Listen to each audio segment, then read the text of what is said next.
Elementos nosotros los seguimos tomando, porque es casual, sobre todo en agravio de menores, por esa jurisprudencia que viene emitiendo la Corte Interamericana de Derechos Humanos. Continuamos, por favor. Lo dejo para que ustedes lo vean, son diapositivas. Sigamos. Esto sí nos interesa, ¿no? ¿Qué actividad ha tenido el detenido? Su defensa ha sido obstruccionista. Hay que determinar la clase de recursos que interpone, ¿no? Y ver si es un ejercicio legítimo del derecho de defensa o se trata de cantidad de recursos que tienen como finalidad lograr, en muchos casos, que las causas prescriban y que se genere impunidad. Y por eso se ataca mucho el tema de las recusaciones de los jueces. Y se pide también a los jueces que cuando se formulen recusaciones o algún juez formule una inhibición, ese trámite sea prontamente atendido.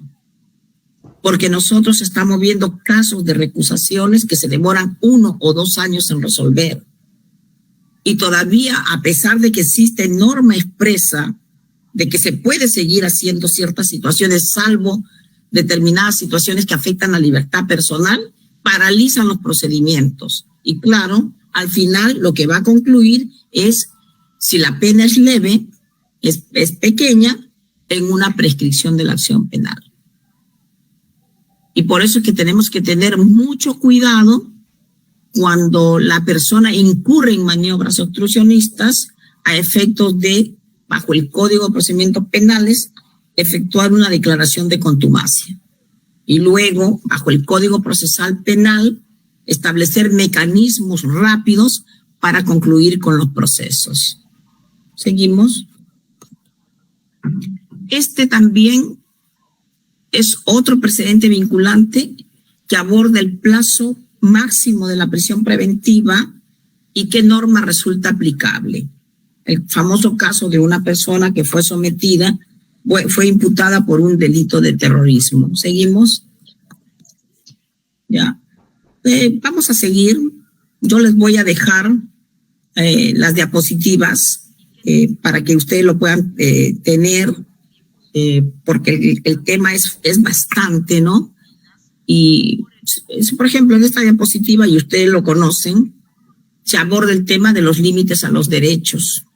Ya hay una tesis que se aborda en todos los tribunales constitucionales de que el ejercicio de los derechos no es absoluto y que encuentran límites en su ejercicio. Y eso es verdad, ¿no? A tal punto que el derecho a la vida, que es el principal derecho de los ciudadanos, de las personas, termina teniendo límites como es la pena de muerte, ¿no? Eso, para empezar, si ustedes abren la Convención Americana, el Pacto Internacional de Derechos Civiles y Políticos, verán que al lado del derecho a la vida se está regulando la pena de muerte, ¿no? Y que lo que se trata es de establecer mecanismos para que se firmen protocolos facultativos donde se diga que ya no se implementará la pena de muerte en un país. ¿Seguimos? Caso interesante, el caso de Benavides Morales, donde se aborda la conducta obstruccionista. Y su extremo normativo es un fundamento jurídico. ¿Seguimos? Miren ustedes lo que dice, ¿no? ¿Cuándo hay una conducta obstruccionista? Cuando la persona se sustrae a la acción de la justicia, un contumaz, por ejemplo, o cuando recurre al procedimiento de extradición. Claro, y eso nos tiene ahora pendiente con la nueva ley que se ha dado sobre la suspensión de los plazos, ¿no? Entonces ya el Tribunal Constitucional ha establecido que es una maniobra obstruccionista por parte de un imputado el recurrir al procedimiento de extradición. Y nosotros sabemos que hace poco, el 25 de mayo del 2023, se emitió la ley 31.751, la ley que modifica el Código Penal y el nuevo Código Procesal Penal para modificar la suspensión del plazo de prescripción. ¿Ya? Y ahí es interesante el artículo 84 del Código Penal, porque ya las causales de suspensión de prescripción, ya hay amplia doctrina jurisprudencial en cuáles son. Y se ha establecido que cuando una persona está sometida a un procedimiento de extradición, en esos casos se suspende el plazo de la prescripción. Y entonces, ¿ahora cómo va a ser? ¿Cuánto tiempo se va a suspender? Si el artículo 84 habla de que la suspensión de la prescripción no podrá prolongarse más allá de los plazos que se disponen para las etapas del proceso penal u otros procedimientos, que es el procedimiento de extradición. En ningún caso dicha suspensión será mayor de 1 año. Y entonces fíjense ustedes, si se trata de una extradición donde la va a conceder otro gobierno, nos podríamos preguntar, ¿es que puede un órgano interno como es el Congreso de la República dar una norma que vincule a un país, a otro país que tiene que conceder una extradición? Si no lo conceden 5 o 6 años, en 1 año estaría operando ya, solamente tendría ese año y los demás tendría que contarse para efectos, ¿no?, de la prescripción de la acción penal. Entonces, habría que ver cuál va a ser la respuesta que en su momento tendría que dar el Tribunal Constitucional en relación a esta causal de suspensión del ejercicio de la acción penal. Y también la conducta que se va a tener en cuenta al momento de determinar el plazo razonable del proceso y de la detención. Esto a mí me parece que es importante que se haya dado este precedente, porque además se estableció pues que el tiempo que tú permaneces detenido finalmente tendrás que ser computado cuando te impongan una pena y se va a deducir del plazo de tu condena. Pasamos.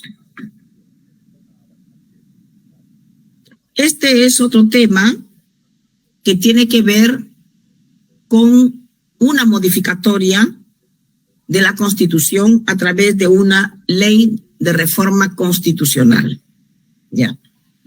En el caso Ruiz de Anderas, el año 2007, el Tribunal Constitucional introduce en nuestro ordenamiento jurídico el concepto de plazo estrictamente necesario de la detención. Seguimos. En su extremo normativo, seguimos por favor, va a establecer efectos vinculantes sobre esta institución que no existía en la Constitución peruana. Acuérdense que nosotros siempre hemos tenido un plazo de máximo de detención de 24 horas. Claro, y por eso es que cuando se implementa el proceso inmediato, quienes hicieron los mayores problemas fueron los fiscales, porque en el plazo de 24 horas tenían que hacer todas las diligencias para incoar el procedimiento inmediato, el proceso inmediato, en los casos de personas que habían incurrido en flagrante delito. Ahora tenemos 48 horas, ¿no es cierto? Es distinto. Pero en ese momento, ¿no?, en el año 2007, se va a dar este precedente vinculante. Pasemos. Y se establece lo siguiente, ¿no?, que el plazo de la detención es un plazo máximo de carácter absoluto, cuyo cómputo es inequívoco y simple. ¿Cuál es el plazo? 24 horas, y tratándose de delitos exceptuados es de 15. Pero también existe el plazo estrictamente necesario de la detención, que es un plazo que no necesita cumplir las 24 horas, sino que en 6, 8 o 10 horas, donde ya se ha cumplido con todas las diligencias, tendría que satisfacerse ese plazo. Pero claro, era un plazo de 24 horas. Lo que pasa es que el Tribunal Constitucional se copió una sentencia del Tribunal Constitucional español, donde ahí sí es razonable hablar de un plazo estrictamente necesario, porque en España la detención policial dura 72 horas. Entonces, yo no voy a comparar un sistema donde mi detención es de 24 horas frente a otra que su detención es de 72 horas. ¿Me entienden? Pero bueno, se tomó y quedó ya en el año 2007 un plazo estrictamente necesario de la detención policial. Seguimos. Y establecieron como regla sustancial que el plazo máximo deberá ser establecido conforme a las circunstancias de cada caso concreto, las diligencias necesarias que se tenía que realizar, si hay una particular dificultad para efectuar determinadas pericias o exámenes, comportamiento del afectado con la medida, entre otros. Y miren lo que dice: resulta lesivo a la libertad personal que en los supuestos en que ha transcurrido el plazo máximo o cuando estando dentro de dicho plazo, 24 horas, se ha rebasado el plazo estrictamente necesario. Para mí era muy complicado que en un plazo de 24 horas tomemos un plazo estrictamente necesario. En el de 15 días, por supuesto. Perú es el único país, no existe otro, que tenga un plazo de detención policial de 15 días para determinados delitos. No hay. Y sin un control judicial, porque si bien la Constitución dice que producía la detención se pondrá en conocimiento del fiscal o del juez, díganme ustedes si algún juez se va a la comisaría a verificar el estado de una persona a la que se le ha decretado una detención por un delito efectuado. Sí irán los fiscales, pero los jueces no van, porque entendemos que esa tarea le compete a los fiscales, ¿no? Seguimos. Y la regla aparte, la anterior.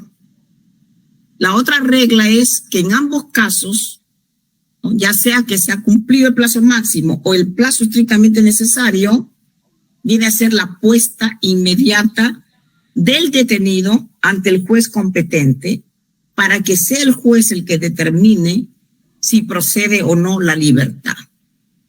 ¿Ya? Y que habrá una responsabilidad para el funcionario o persona que hubiera incurrido en tener a una persona más allá de esos plazos que se establecen en el precedente vinculante. Seguimos.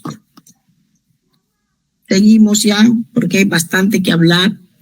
Hay una regla procesal que me parece interesante, que la autoridad competente debe efectuar un control de los plazos de la detención, tanto concurrente como posterior, disponiendo las medidas correctivas pertinentes bajo responsabilidad. Podríamos hablar del tema de ese control que debe hacer el fiscal por mandato constitucional, que lo deben hacer los jueces por mandato constitucional, una decisión que provenga de una tutela de derechos o de un habeas corpus. Y que el control de plazos de la detención la debe efectuar el Ministerio Público y el juez competente. Miren, porque claro, la Constitución lo dice bien claro, que se pondrá en conocimiento del fiscal y del juez. Entonces, ¿para qué me ponen en conocimiento que una persona está detenida si es que no voy a hacer nada, no? Por eso es que se dice que ambos controles son complementarios. Seguimos.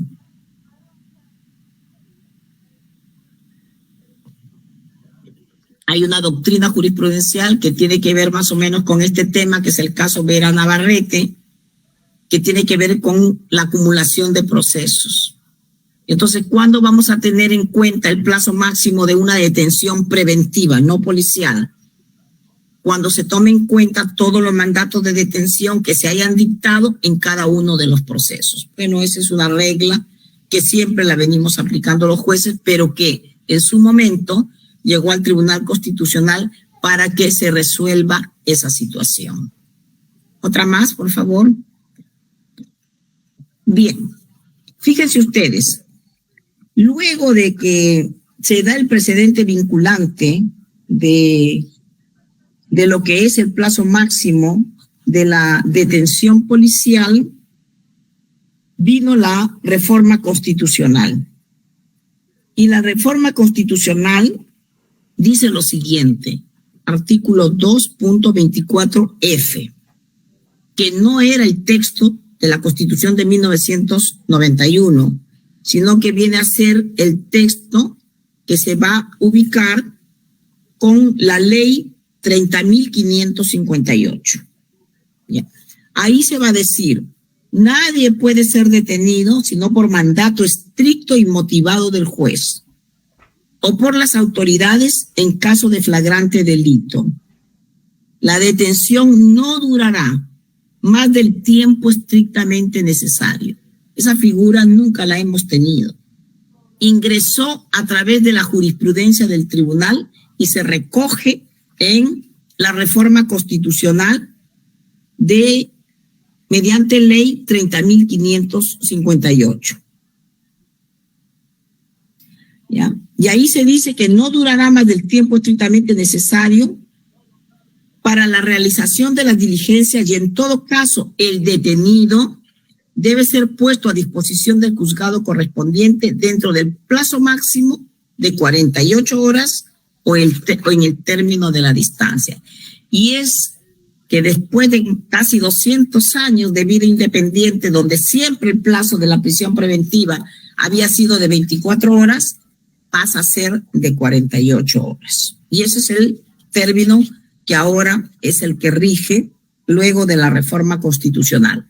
Y además, dentro de los delitos exceptuados, terrorismo, tráfico ilícito de drogas y espionaje, se va a agregar además todos aquellos delitos cometidos en el marco de una organización criminal. Oye, con el cual la lista es inmensa, porque si ustedes van a ver en la ley 30.077 contra el crimen organizado, se darán cuenta que tiene un listado de más de 19 delitos. Claro, y esto es bien interesante, ¿ah? Porque el Tribunal Constitucional, en diversas decisiones, ya ha establecido que habrá supuestos, ¿no? Habrá supuestos en los cuales el procurador o el fiscal, sin haber interpuesto un habeas corpus, puede llegar al Tribunal Constitucional.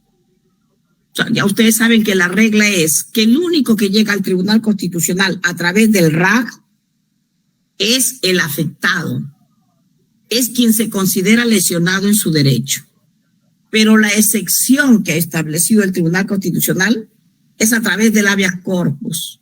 Hay un habeas corpus que te permite que la persona demandada, generalmente los fiscales, ¿no?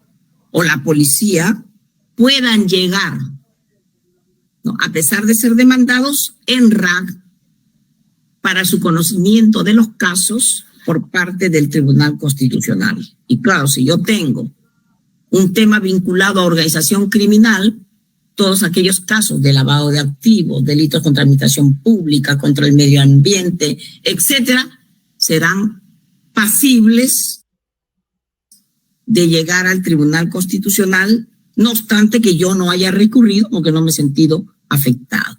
¿Ya? Entonces, hay que tener bien en cuenta estas decisiones que se vienen tomando y que, claro, en su momento pudieron servir para calmar un poco clamores ciudadanos ante la circunstancia de que un grupo de terroristas iba a ser trasladado de la base naval del Callao hacia otro penal, hacia Piedras Gordas, y motivó que se diera una decisión como esta, ¿no? Pero bueno, las cosas tienen que ir encauzándose, pero hasta ahora ese es el estado de la cuestión en relación a la posibilidad de que el demandado pueda llegar vía un recurso extraordinario, podríamos decirle de habeas corpus, al Tribunal Constitucional vía RAC. ¿Ya? Bien, el año 2021, pásame por favor, se va a dar un precedente que a mí me parece que es importante, que es el 3324-2021, el caso Villena Uceda. donde se dice la notificación de las sentencias y autos que afecten la libertad en domicilio real. Y ahí te fija como extremos normativos los párrafos 36 y 37. Pase, por favor. Ya.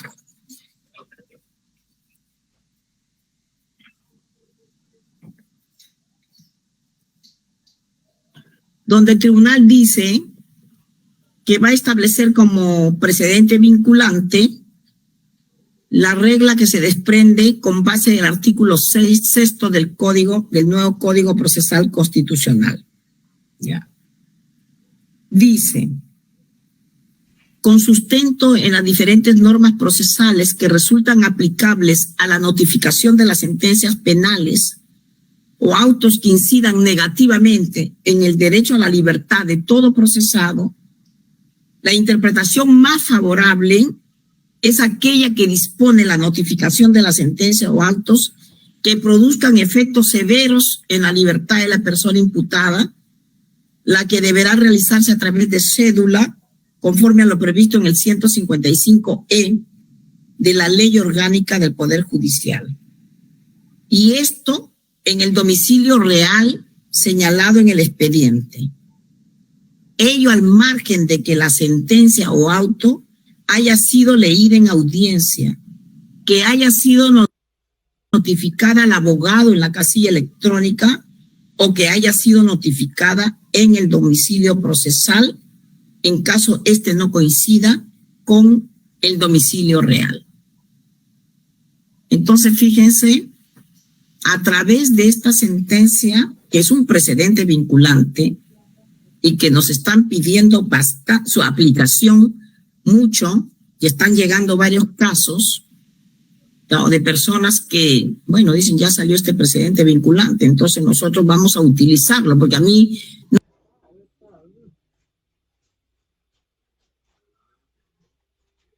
no me notificaron en mi domicilio real.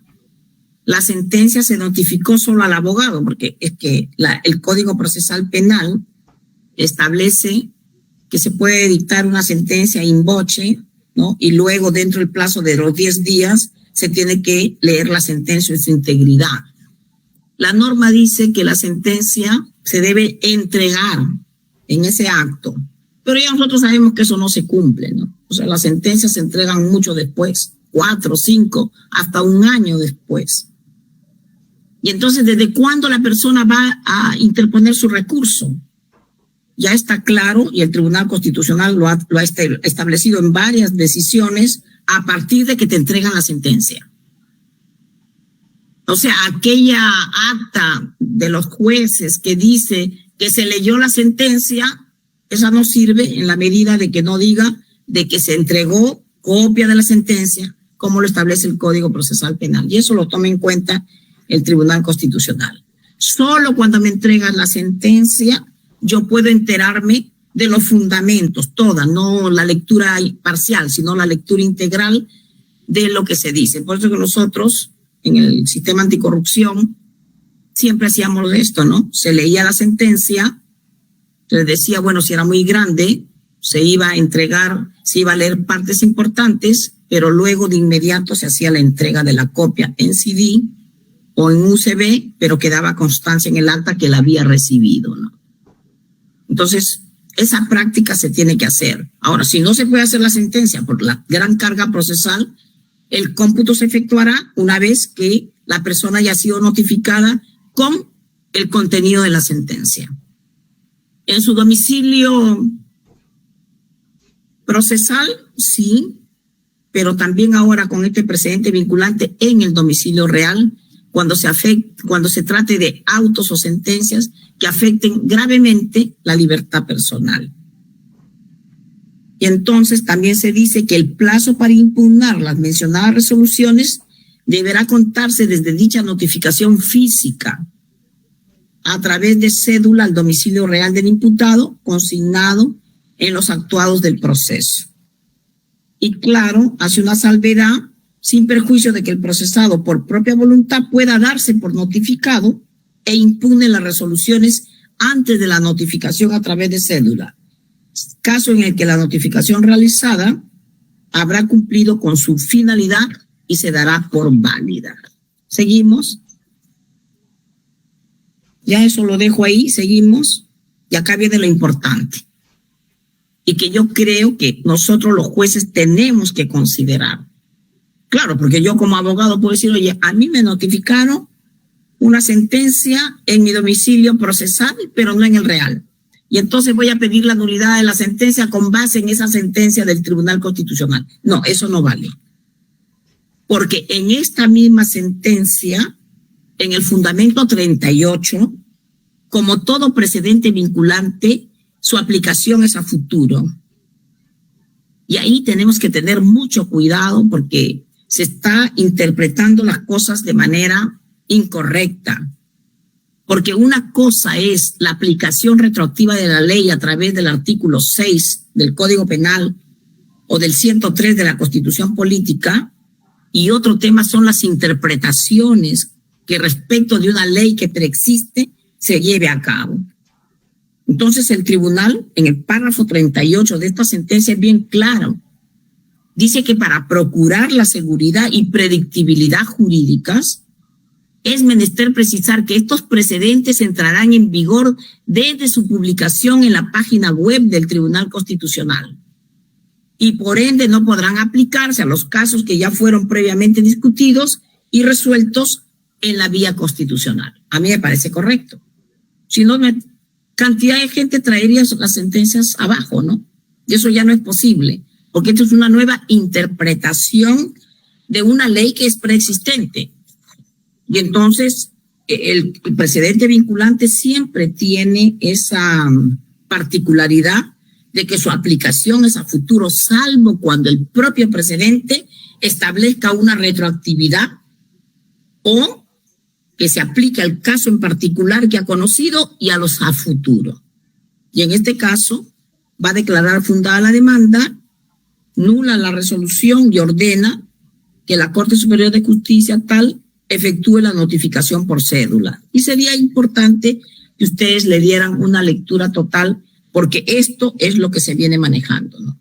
Autos y sentencias que afectan gravemente o severamente la libertad personal, habrá que tener un cuidado muy especial al momento de notificar esa decisión en el domicilio real. Y nosotros ya sabemos, ¿no? Y eso es clásico, de que cuando una persona se le ha dictado una sentencia en primera instancia y luego va a segunda instancia a seguir su proceso, ¿no? Lo que va a hacer es que el último día de la lectura no va a acudir. Eso ya es casi una práctica. Y lógico, ¿no? Yo también haría lo mismo como abogado. Le diría, ¿sabes qué? No sabemos qué decisión va a tomar la sala. Te habrán dado 4x3, pero de repente deciden darte una pena efectiva. O de repente también está en una suspensión de la ejecución provisional de la pena, ¿no? Porque hay jueces que imponen penas de 15, 20 años y dicen, bueno, que se suspenda la ejecución provisional y que la sala resuelva. Lo cual me parece también que no es correcto, ¿no? Porque el peligro de fuga es evidente si yo estoy colocando una pena que supera los 10, 15 años de pena privativa de la libertad. Pero como eso ocurre y esperan que sea la sala penal de apelación en la que resuelva, generalmente la persona va, pero el día que va a dictar la sentencia no va. Entonces ahí hay que tener bastante cuidado de notificar en el domicilio real con todas las garantías que establece el Código Procesal Civil. ¿Ya? Bien. Entonces, seguimos con una jurisprudencia que no es precedente vinculante, es una doctrina jurisprudencial, ¿no? Del expediente 3248-2019, el caso Yoshiyama Tanaka. Y entonces acá van a darse criterios mucho más ya avanzados en relación al dictado de la prisión preventiva. Y se dice que la prisión preventiva como es una medida provisional y excepcional de carácter no punitivo. Esto es algo que ya lo viene diciendo la Corte Suprema y el Tribunal Constitucional en distintas decisiones. Luego seguimos que el derecho a la presunción de inocencia y al principio de legalidad como límites a la adopción de una medida preventiva, lo cual también es correcto. El cumplimiento del deber de una motivación reforzada cuando se trate de dictar una prisión preventiva. También ya en el caso Juliana Yamoja, el Tribunal Constitucional había dicho de que deberá haber una motivación reforzada cuando se trate de dictar una medida de prisión preventiva. Debe evaluarse el peligro procesal, por supuesto, ya nosotros lo hemos dicho en el precedente vinculante, en el acuerdo plenario 1/2019, que debe evaluarse el peligro procesal en sus dos vertientes y se establecen criterios para los jueces sobre cómo evaluar ese peligro procesal, que vendría a ser en última medida el fundamento que legitima la constitucionalidad de la prisión preventiva. Debe determinarse cuánto dura la prisión preventiva, ¿no? Y lo que es la novedad en este expediente es la necesidad de la revisión periódica de la permanencia de los presupuestos que sustentaron el dictado de una prisión preventiva según el estándar de provisionalidad establecido por la Corte Interamericana. Bueno, yo la verdad, quieren que les diga, creo que existiendo en el Código Procesal Penal una medida como es el cese de la prisión preventiva, debiéramos recurrir a ese mecanismo. Porque imagínense, tenemos que tener en consideración la carga procesal que tenemos los jueces, ¿no? Y la alta rotación de trabajadores y de muchos jueces también. Porque esto significa implementar un sistema que permita que constantemente se pueda ir informando a los jueces que cuando ya una prisión preventiva va a cesar. Porque esto puede generar incluso en responsabilidad disciplinaria y responsabilidad penal para un juez. Se dice que se revise periódicamente la permanencia de los supuestos que sustentaron el dictado, pero existe un cese de prisión preventiva. Habrá que ver cómo marcha esta doctrina jurisprudencial, porque la verdad, pienso que cuando se dicta una decisión, los jueces constitucionales del Tribunal Constitucional deberían tener en cuenta un gran principio, que es la previsión de las consecuencias de sus decisiones. Para mí, por ejemplo, es muy complicado, si fuera juez, ¿no?, tener que estar, ¿no?, teniendo un secretario para que constantemente me vaya diciendo cuál es el plazo donde ya se tendría que efectuar esta revisión periódica de la prisión preventiva. Bien, esos son los precedentes y doctrina jurisprudencial que yo considero que es importante de parte del Tribunal Constitucional. Y ahora, doctora Soto, doctor Cayata, creo que me pueden dar un poquito más de tiempo para mencionar algunas decisiones importantes que ha tomado el Tribunal Constitucional en relación, por ejemplo, puntualmente, al cómputo del plazo de las notificaciones electrónicas. Eso es un problema que tenemos nosotros los jueces, ¿no? ¿Cuánto tiempo más o menos podría estar más? Tengo como unas 7 decisiones importantes del tribunal, todas relacionadas al mismo tema, que tiene que ver mucho con el tema de las notificaciones, la suspensión de los plazos por COVID, ¿no?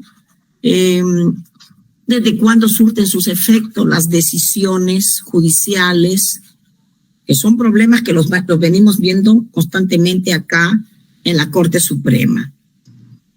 Doctora Susana, la escuchamos con toda atención. Ya, muchas gracias. Entonces, fíjese, aun cuando estoy con bastante trabajo, me da un tiempo por ustedes, porque justamente también ya se acerca el día del juez y de la jueza y nos piden producción, ¿no? Igualito será en el Callao y en todos los distritos judiciales, ¿no? Y todos estamos corriendo. Y claro, tenemos que darnos un poquito de tiempo para compartir con nuestros compañeros. Yo me quiero ir a ver Transforme para ver el Cusco, ya tengo más de mes y medio, no me puedo ir, porque tengo que cumplir con mi trabajo. Pero ya encontraré un espacio también para ir. Bien, miren, ¿se acuerdan ustedes cómo se interpretaba el artículo 155 de la Ley Orgánica del Poder Judicial?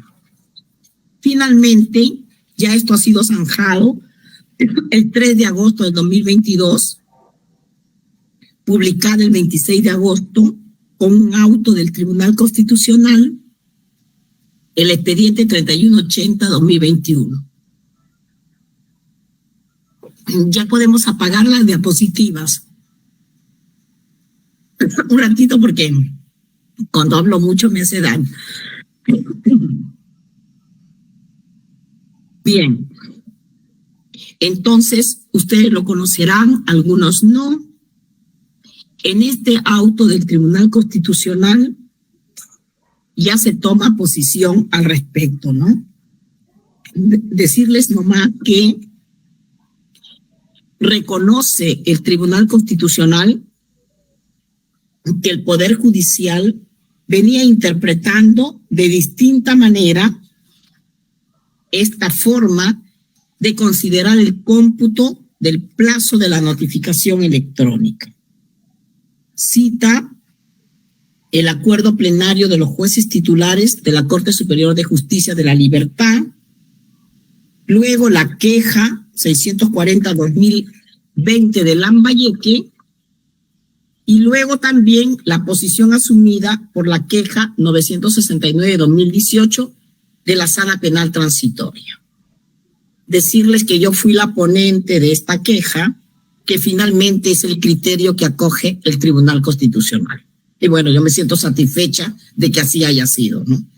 De que nuestra posición haya sido la que finalmente va a zanjar el tema, y el Tribunal Constitucional dice: yo tampoco he sido ajeno a la aplicación del artículo 155C.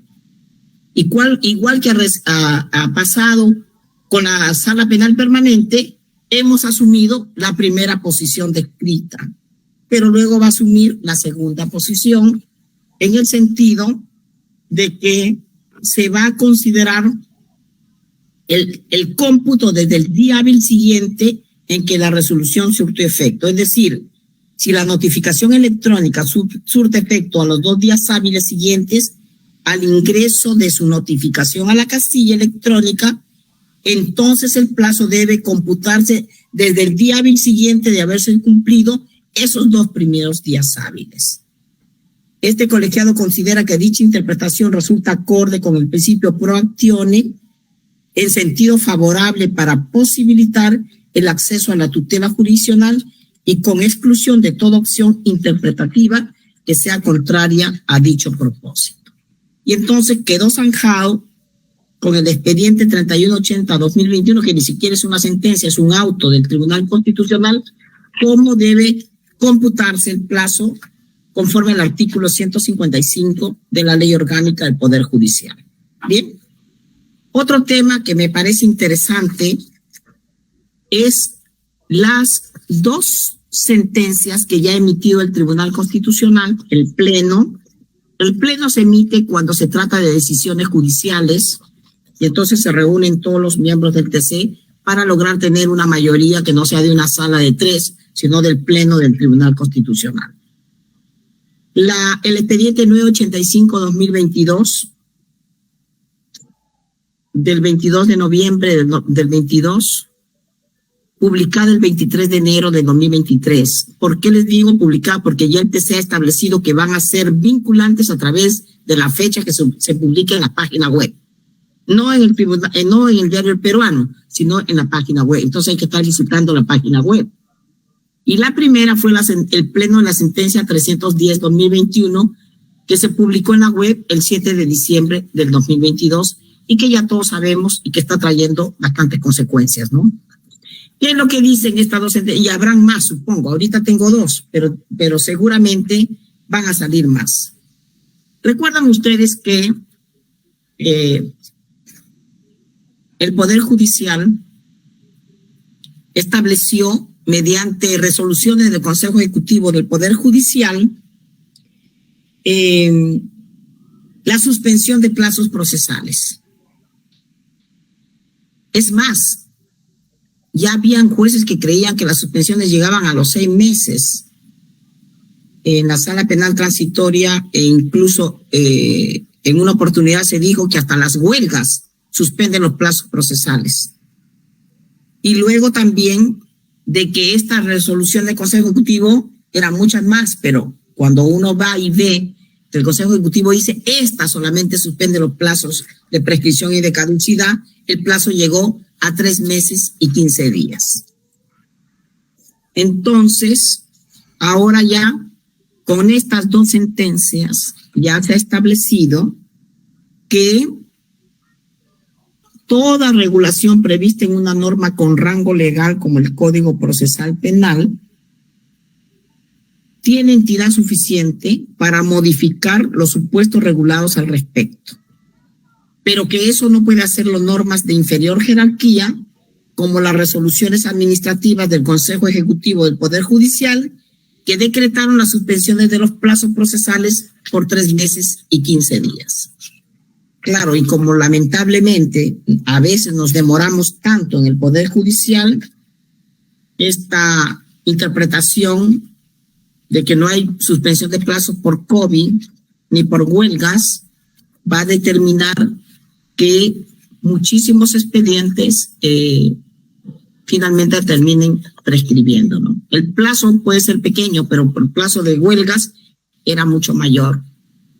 Entonces, claro, ¿esto qué va a hacer? Que por un lado va a determinar que los fiscales caminen más rápido, los jueces también, y que se resuelvan los procesos con mayor diligencia.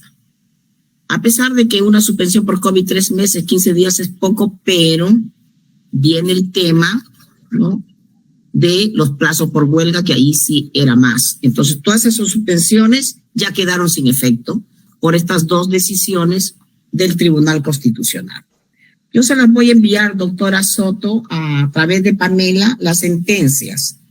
Ya, aparte de lo que he dejado las diapositivas, voy a enviar las sentencias, ¿ya? Ahora, otro también que es importante y que fíjense que es una sola sentencia, son qué efectos surten las decisiones a partir de que se notifican o a partir de la fecha que se emiten. Este caso tiene que ver con el caso de un periodista, el periodista Mariátegui, cuando a él lo querellan, ¿no? Entonces él dice, a mí me han notificado en tal fecha, cuando la acción penal ya había prescrito. Entonces, el tribunal va a establecer la siguiente línea, ¿no?, que una sentencia surte efectos desde que es notificada, no desde que es votada. Claro, y ya claro, con esto pues muchas prácticas nocivas que lamentablemente la tenemos en el Poder Judicial, de que una sentencia se dicta, por ejemplo, se vota hoy día 15 de enero y se está notificando en septiembre, ¿no? Entonces, ya no. Si mala suerte, si estamos dentro del plazo, bien, pero si ya pasó, prescribió, pues. Eso es lo que dice el tribunal, ¿no? Y es una sola sentencia y la vienen solicitando cantidades de abogados. A nosotros nos llegan peticiones en ese sentido, ¿no? A mí me notificaron cuando ya estaba prescrita.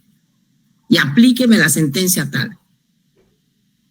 Y entonces, claro, uno tiene que ver qué decisión va a tomar, porque alguien le podría decir, oye, pero este no es un precedente que tenga un efecto general, esta es una sentencia, como les decía, como el caso de Juliana Yamoja, que es solo una sentencia, pero que tiene fuerza, una fuerza tan grande que vincula a muchos.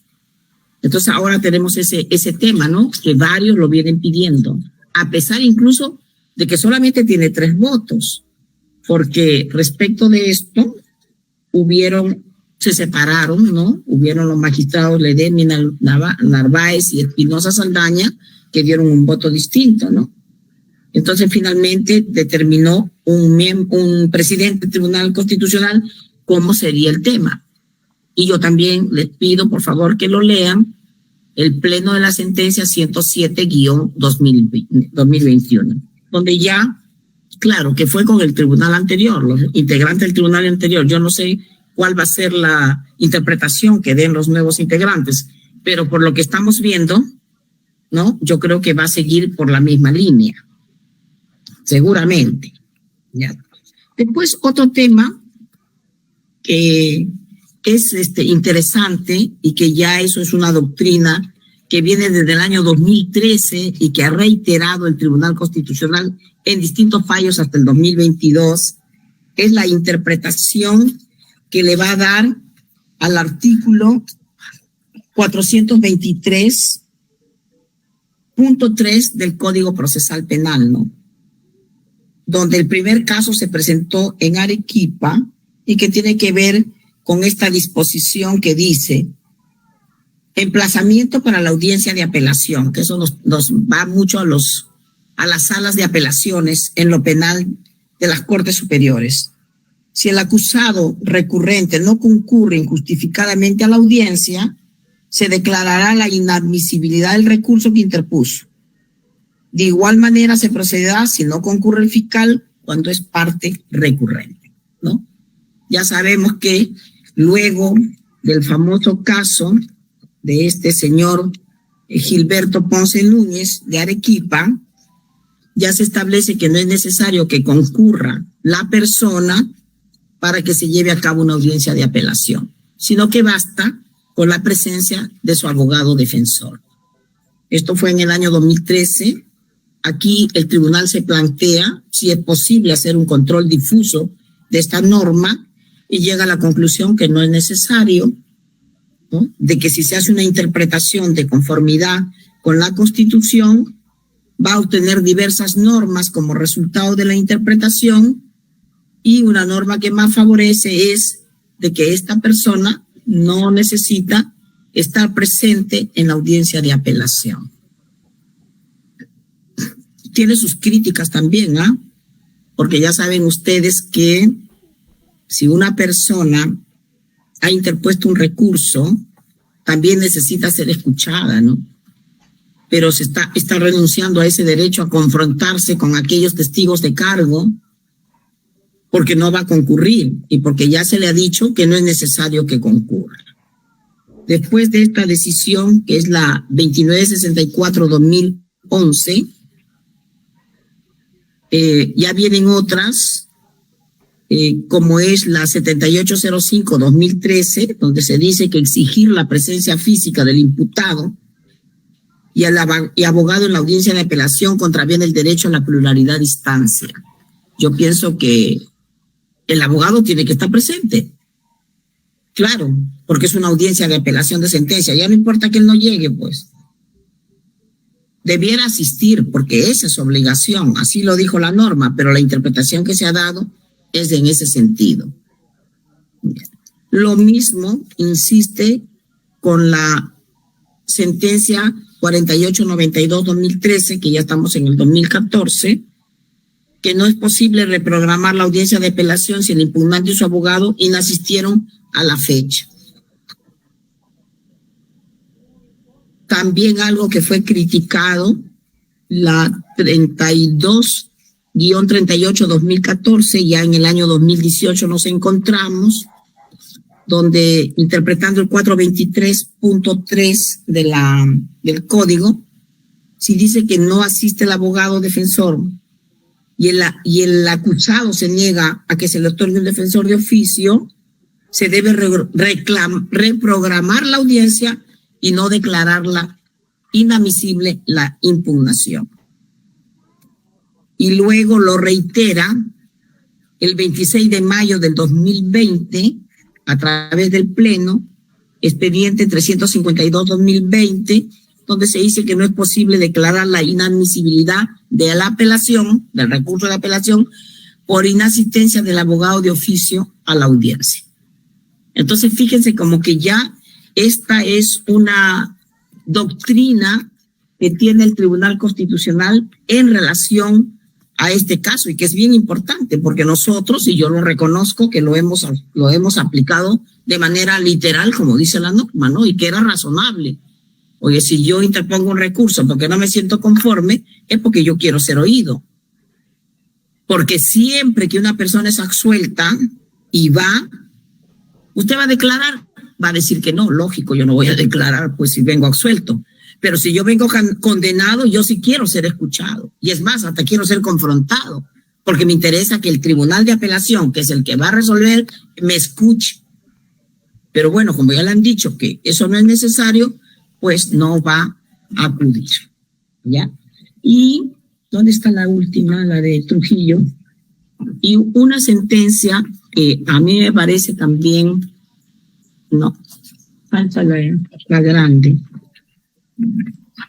No, hay una sentencia, no la encuentro ahorita, que es importante, espérense, que tiene que ver con el caso de Trujillo, ¿no?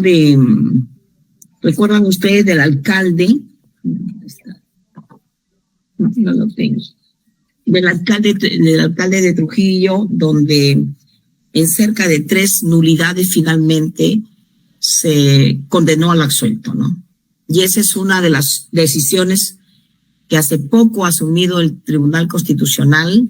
Lamentablemente no sé qué ha pasado, no lo tengo a la mano, pero sí la tenía para comentarla con ustedes.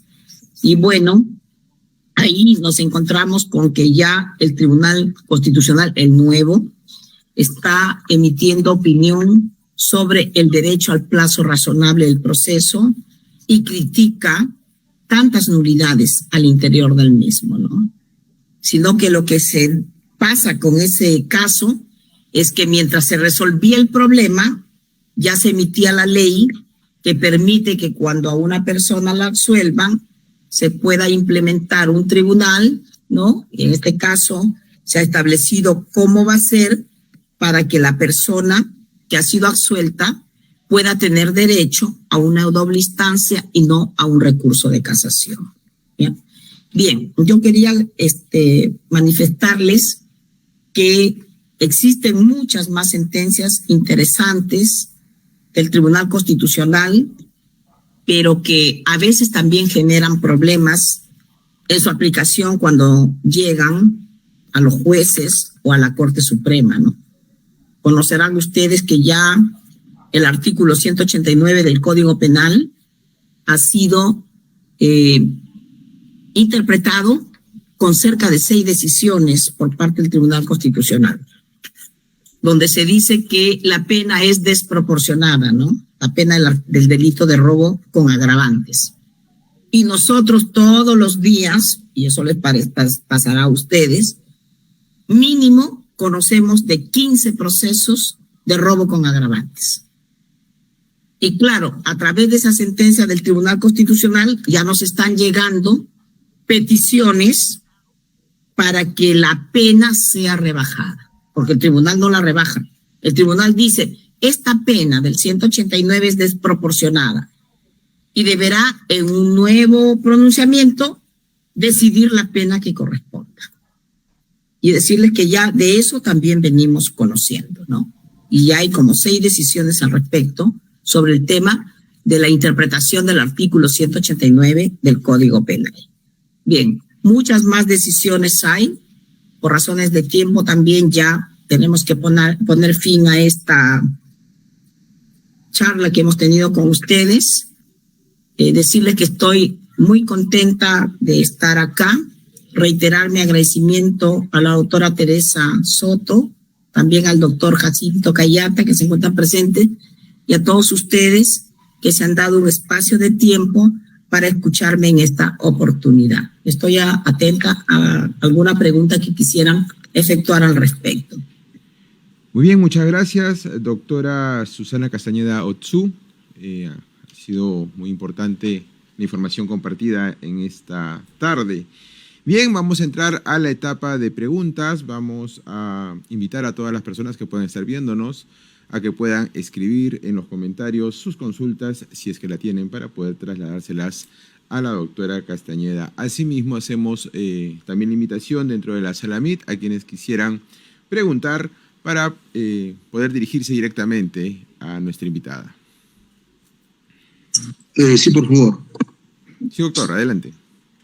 Muchas gracias. Bueno, de todo el saludo respectivo a la doctora Susana. Agradecerle por su brillante exposición.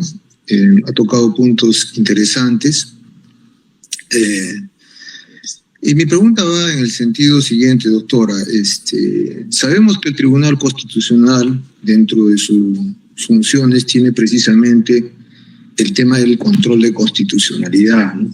Y dentro de esa fase ha desarrollado, ¿no?, esa, llamémosle, esa práctica de legislador negativo, ¿no?, a través de los procesos de inconstitucionalidad. Y por otro lado también se le ha venido criticando porque está asumiendo papeles de legislador positivo. Y esto a través precisamente de sus sentencias activas y imperativas. En ese escenario, yo quisiera ¿no?, que nos explique, donde usted precisamente ha intervenido como ponente en el recurso de nulidad 853-2022 Lima Norte, o sea, recién salida, seguramente todavía debe usted recordar, ¿no?, del 17 de julio de este año, en la que dentro de la determinación judicial de la pena en un proceso de violación de menor de edad, menos de 14 años, ¿no?, se reduce la pena de 10 años hasta 4 años e inclusive se convierte en prestación de servicios comunitarios. Yo quisiera, doctora, que nos dé unos alcances respecto a esto, ya que desde mi perspectiva, la Suprema también está asumiendo un rol, ¿no?, tomando como referencia al Tribunal Constitucional, ya que usted hace hincapié en su sentencia, a una de las sentencias del Tribunal Constitucional, ese rol de legislador positivo cuando eso está, como sabemos constitucionalmente, que es de competencia del Poder Legislativo. Entendemos, doctora, que de repente existen, ¿no?, algunos criterios dentro de lo que es la decisión que pueda tomar el juez. Sin embargo, ¿usted no cree que esto colisionaría con el principio de legalidad? Escucho atento su respuesta. Muchas gracias, doctor. Gracias, doctor Cayá. A veces nos encontramos con casos límites, ¿no? Y creemos que en este caso así lo ha sido, donde esta persona ha mantenido relaciones con quien fue su padrastro, que luego se separa de la señora, y estos hechos pasaron, si no me equivoco, en el año 2001 o 2004, ha pasado más de 19 años, y han formado una familia, y tienen sus 2 hijos. Ella manifiesta que tuvo relaciones consentidas. Sabemos que eso no tiene valor para nosotros, para todos nosotros, porque así lo dice la ley, cuando son menores de 14 años, pero ante una situación como esa, donde incluso ya ellos se han casado y han formado una familia, y después de tantos años, cerca de 20 años, la persona no ha incurrido en un nuevo delito, lo comentamos, lo discutimos, lo analizamos, y consideramos que en ese caso, en especial, que tenía situaciones tan distintas a otros casos donde hay violaciones sexuales pues con arma de fuego, en estado de inconsciencia, causando lesiones, donde no hay una familia legal o convencional, etcétera, hemos decidido que deberíamos ponerle 4 años efectiva y convertirla, porque ya no había merecimiento de pena. Y yo no creo que ese sea un caso de asumir un rol de legislador positivo, sino hacer una interpretación, ¿no?, en relación al caso en concreto. También tuvimos otro caso donde a la persona le faltaba 7 días para cumplir los 14 años y también bajamos la pena porque ellos manifestaron de que estuvieron un tiempo juntos Incluso el chico fue y habló con los familiares y necesitaba también resolver esa situación, y creímos también que bajo ese contexto nosotros deberíamos entender que cada caso en particular tiene conexión para ver los temas de la pena. Y me parece correcto de que haya críticas en sentido positivo y en sentido negativo, y precisamente uno de los temas que se ha decidido abordar en el Pleno es el tema de la determinación judicial de la pena, porque así vemos que a nivel de las distintas cortes vienen suscitándose interpretaciones totalmente distintas en relación a la aplicación judicial de la pena, y claro, tener un pleno bajo la conducción en este caso del ponente, del que ha pedido que se lleve a cabo este pleno, y que me parece que es una de las personas que más conoce en el Poder Judicial, el doctor Víctor Prado Saldarriaga, será una buena oportunidad para que abordemos todo este tipo de situaciones. Muchas gracias, doctora, por la respuesta. Muchas gracias, doctora. Estamos revisando las redes sociales y tenemos una pregunta también de parte de los seguidores. Más que un comentario, quisiera indicar que pese a haberse emitido el precedente vinculante sobre la revisión de oficio del plazo de la prisión preventiva, los jueces no vienen aplicando dicha revisión. ¿A qué cree que se deba ello? ¿O será que existe aún cierta temerosidad de transgredir el principio de imparcialidad y competencia de funciones por parte de los jueces? En realidad, no creo que sea un tema como se está preguntando, sino que se dice será revisada cada cierto tiempo. Habrá que articular mecanismos, creo yo, ¿no?, que permita decir, bueno, ¿cuánto es cada cierto tiempo para un caso en particular? No es lo mismo un proceso simple que un proceso complejo.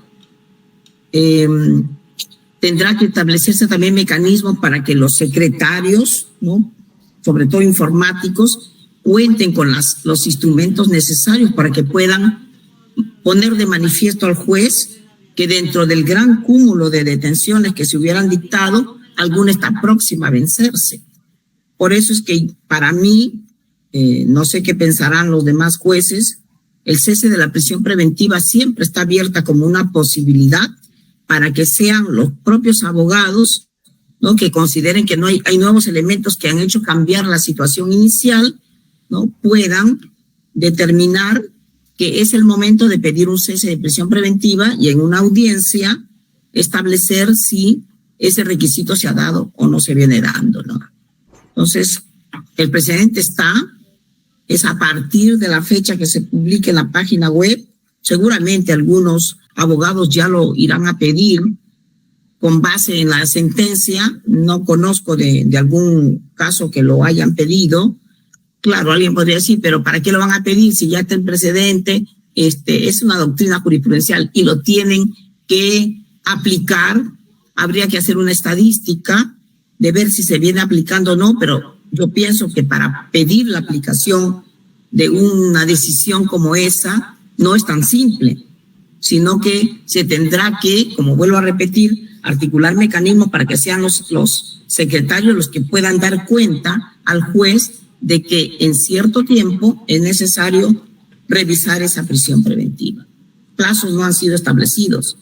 Entiendo que entenderán como un plazo razonable, pero ¿cuál será ese plazo razonable si una persona le han dictado una prisión preventiva hace 2 meses y luego viene y pide su cese al 3er mes? ¿Cómo? Todo eso tendría que haber sido puesto en esa doctrina o de repente en un precedente vinculante con una regla sustancial y con una regla procesal.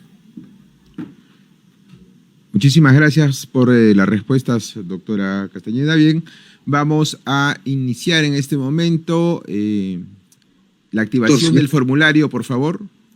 Si me permite formular una pregunta, por favor. Una pregunta más, doctor. Adelante, adelante. También, por favor, activamos el formulario para el registro de los usuarios. Adelante, doctor. Bueno, aprovechando de su presencia, como usted mismo lo ha dicho, ¿no? El tema del juego grabado es un tema de pan de cada día y como usted entenderá, en este distrito judicial del Callao existe con mayor miento. Precisamente usted señaló, ¿no?, que había una sentencia del tribunal donde señalaba ya, ¿no?, que, bueno, la pena es desproporcionada. Y en ese extremo la Corte Suprema se pronunció en algunas sentencias que dijo que el extremo máximo máximo del tipo de robo simple era el mínimo para el robo con agravantes. Estamos hablando de 8 años. Entonces, a partir de ella dice que debe fijarse, ¿no?, el extremo mínimo del robo con agravantes. No sé, doctora, y quisiera saber que nos ilustre cuál es su posición respecto a ello. Como usted ya lo ha manifestado, ¿no?, ya se están presentando casos de esa naturaleza. Y contrariamente a ello, también hemos revisado y existen también sentencias del de la Corte Suprema, que simplemente se basan en el principio de legalidad, ¿no?, y aplican tal cual lo establece la norma, ¿no?, el sistema de tercios. Si no hay sistema de tercios, con agravantes, hay que considerar el número de agravantes. Y esta doctrina también fue postulada por el doctor Prado Saldarriaga, ¿no? Y yo quisiera, doctora, que si nos puede ampliar este tema para tener una mayor amplitud al momento de resolver estos temas de robo agravado. Muchas gracias. Sí, ya le dije y lo vuelvo a decir, de que se están efectuando pedidos, ¿no?, con base en la sentencia del tribunal, que tiene como 6 decisiones. Yo pienso que esto va a ser caso por caso. No es que vaya a ser como una regla del precedente que se aplica de manera general. Porque claro, la determinación judicial de la pena finalmente es una tarea que compete a los jueces, ¿no es cierto? Ahora, es cierto que en el tema de la determinación judicial de la pena en el delito de robo agravado, tenemos posiciones diferentes por parte de la Sala Penal Transitoria y también por parte de la Sala Penal Permanente. Y eso se advertirá de unas casaciones y de 2 recursos de nulidad que se han emitido. Y precisamente por esa situación de que no existe uniformidad en el momento de resolver, es que se ha adoptado de que se tenga que llevar a cabo un pleno. Pero entre tanto, lo que nosotros, le hablo como la Sala Penal Transitoria, hemos establecido es que en los casos del delito de robo con agravantes no se va a aplicar el sistema de tercios. Esa es una tesis del doctor Víctor Prado que la hemos asumido en la Sala Penal Transitoria. Ahora, ¿qué valor se le da a cada agravante? También es un problema, porque muchos de los jueces decimos, oye, no es lo mismo un agravante en horas de la noche, ¿no?, que un agravante donde se ataca, por ejemplo, a una persona mayor de edad, ¿no?, que con un golpe se le puede causar lesiones, no necesariamente que vayan al segundo párrafo, pero que por la edad pueden ser más nocivas que para cualquier persona. Luego también se tiene los temas de los requisitos, las condiciones para la rebaja de la pena, ¿no?, en caso de tentativa, en caso de responsabilidad restringida. ¿Cuál es el criterio que se tiene que utilizar? ¿Cuánto se debe bajar? Finalmente queda en un criterio de proporcionalidad, ¿no?, en atención al caso en particular. Y seguramente que pueden haber errores también al momento de llevar a cabo esa dosificación. Por eso quizás debiera ser conveniente, como es en otros países, caso de Chile, que previo a resolver haya un debate sobre el tema de la pena, más aún cuando se tuviera tratarse de casos de concurso real, de concurso ideal, incluso temas de delito continuado, delito masa, ¿no?, donde yo creo que sí hay la necesidad de que tanto el fiscal como el abogado del imputado que va a ser objeto de la pena tenga la oportunidad de ser escuchado en relación a un tema tan importante como es la pena, ¿no? Y me parece que es válido la preocupación que puedan tener los jueces de las instancias de jueces superiores y de jueces provinciales, si advierten que a nivel de la Corte Suprema no existe una uniformidad en la forma en que se aborda el tema de la pena. Yo comparto con usted, doctor Cayata, esas mismas inquietudes y estoy segura que en muchos casos seguramente nuestras decisiones no convencen o pueden parecer muy distantes a lo que diga la Sala Penal Permanente o la Sala Penal Permanente respecto a la Sala Penal Transitoria, pero se trata de encontrar la mejor salida y creo yo que el criterio más importante para mí por ahora, entre tanto no tomemos una decisión todos, es el tema de la proporcionalidad en el momento de la pena en atención al caso en concreto. Muchas gracias, doctor. Gracias, doctor. Muchas gracias una vez más, doctora. Bien, no habiendo más preguntas, pero sí hemos visto que ha habido una gran audiencia a través de nuestra red social Facebook, así como saludos y felicitaciones hacia su persona, doctora. Gracias. Además, esto queda grabado para que puedan revisarlo cuando las personas interesadas lo deseen. Bien, vamos a pasar a la parte final del programa. Vamos a conceder el uso de la palabra al doctor Relly Cayata Vega, juez superior de la Tercera Sala Penal de Apelaciones del Callao. Adelante, doctor, por favor. Bien, muchas gracias. Tomando las palabras de Eduardo Couture que dice, ¿no?, y expresa varias formas o el decálogo que ha emitido. Una de ellas es precisamente estudia, ¿no? Y creo que todo profesional en el derecho debe vincularse a ese estipulado. Y qué